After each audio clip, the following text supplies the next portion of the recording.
me take a moment to thank Mr. Chairman and our entire Congressional Black Caucus, the PAC, for pulling us together today to speak for just a few minutes with regard to our Vice President, who will be the next President of the United States of America.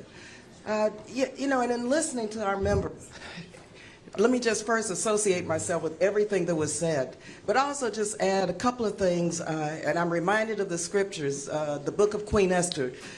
She has come for such a time as this. Vice President Harris is prepared, she's ready, she's experienced, she's faced many, many challenges, and she's pushed through those with people because people connect with her and understand who she is, and that she is for them, not for corporations and profits and putting people first. She does constantly. And I met Vice President Harris decades ago. She was born in Oakland, California, raised in Berkeley in the East Bay of Alameda County. And let me tell you just a couple of things about her. She ran for the Attorney General, as you know, of California. No one thought she could win. No one.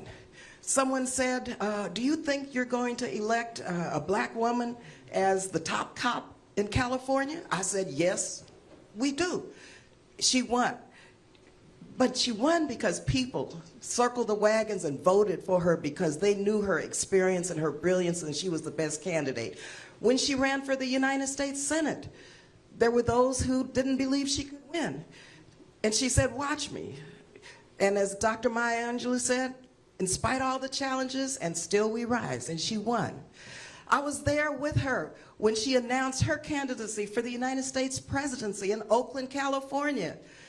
She lifted up the legacy of my mentor, and I know many members' mentors here, the Honorable Shirley Chisholm, who was the first black woman who ran for the presidency. And Vice President Harris then, in her kickoff for her presidential campaign, lifted up this legacy and talked about this was another step in that march to justice and freedom and equity.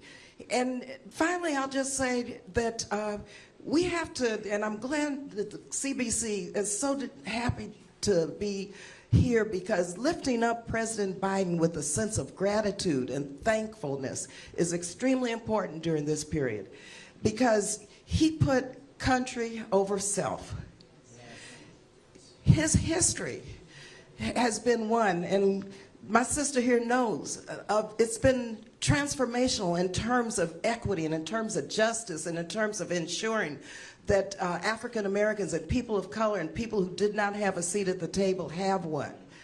Vice President Kamala Harris was someone he appointed and selected as his vice president because of those reasons.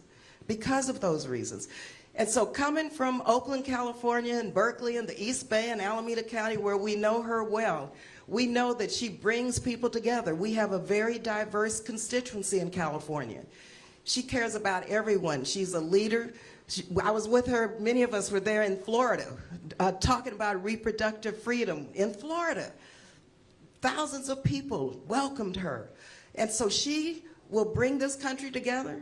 She is unifying our Democratic Party, not will, she is unifying it.